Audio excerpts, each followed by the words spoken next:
témoignage, bien différent, bien complémentaire aussi, du rayonnement d'un proche à la rencontre personnelle de Jésus.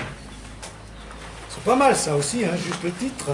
Eh bien, s'il s'agit là de John Bostock, que vous ne devez pas connaître, qui a été champion de division 2 belge avec Louvain en 2015 et élu meilleur joueur 2015 de cette deuxième division belge.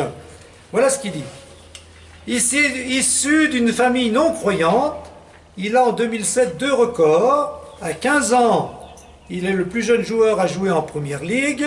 Donc à 15 ans, c'est déjà beaucoup. Hein, c'est très jeune. Et quelques jours après, il est élu le plus jeune. Et quelques jours après, il est le plus jeune titulaire en première ligue. Bon, voici son témoignage. Donc, footballeur là aussi. Hein, voilà. Voici son témoignage. Vers la même période, donc il raconte un peu ce qu'il vit, et comme toujours, hein, le foot, il n'y a que ça dans la tête, il rêve, il arrive déjà assez vite à des résultats à être connus. Vers la même période, ma sœur, qui était une rebelle, a complètement changé. Je la voyais rayonnante et changée. Je la sentais différente.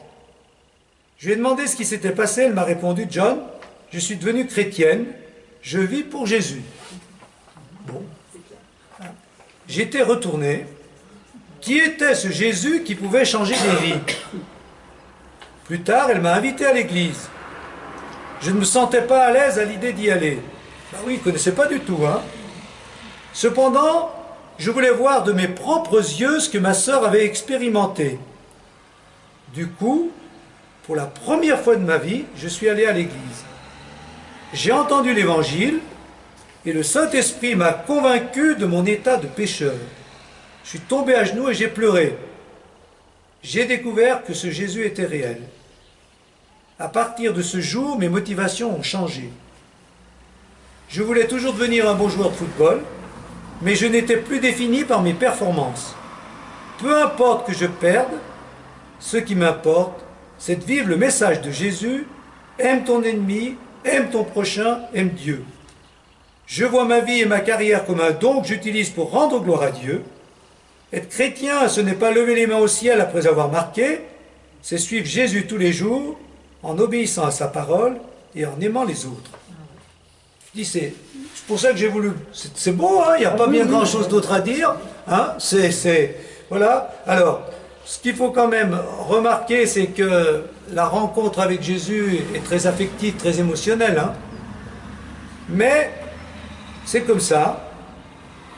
Et ce qu'il faut bien voir, c'est qu'après cette rencontre émotionnelle, d'un moment, hein, il rencontre Jésus dans sa vie, dans le changement de sa vie, dans le changement de ses motivations et de sa manière d'être. C'est ça être chrétien. Hein. Le déclic n'est pas le même pour tout le monde. Hein. Pour beaucoup, ça c'est sûrement votre cas. La foi, ça a été toute une éducation, toute une évolution. Pour d'autres, il y a un déclic à un moment donné. Hein. Voilà. C'est ce qui s'est passé pour certains, hein, comme Claudel, comme tant d'autres. Hein, voilà, d'un coup, voilà, il y a une émotion spirituelle qui fait que Dieu devient quelqu'un et remplit leur cœur. Et voilà, et il y a une sorte de bouleversement qui va jusqu'aux pleurs, jusqu'à... Voilà. Bon, donc un grand bouleversement émotionnel qui débouche sur la rencontre avec Jésus. Voilà. Vous voulez venir ?